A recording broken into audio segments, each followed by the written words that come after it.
Hello বন্ধুরা, welcome to my mini blog. আজ সকালে ঘুম থেকে উঠে দেখি দিদি আজ সকালে ক্লাব স্যান্ডউইচ আর ডিম সিদ্ধ বানিয়েছিল। ক্লাব স্যান্ডউইচে ক্যাপসিকাম, মাশরুম, চিজ খুবই ভালো পরিমাণে ছিল। তারপর আমি আমাদের গাছের এটা প্যাশন ফ্রুট দিয়ে জুস বানিয়েছিলাম।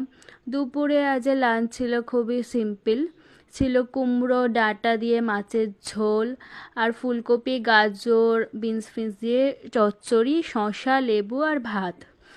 মাছের এই তেল দিয়ে ভাত খেতে ভীষণ ভালো লাগে, এই তেলযুক্ত অংশটা আমার তো ভীষণ ভালো লাগে। তারপর আমি লাঞ্চের পরে একটু চকলেট খেয়েছিলাম। বিকালের দিকে আমি ফ্রুটস খেয়েছিলাম। ফ্রুটসের মধ্যে ছিল পেয়ারা আর কমলা লেবু।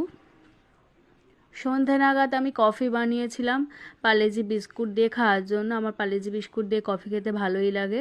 তারপর আমি একটু ম্যাগি বানিয়েছিলাম। একটু ম্যাগি মশলাটা কম দিয়েই ম্যাগি করি, কারণ ওটা অত হেলদি নয়, তাই জন্যেই।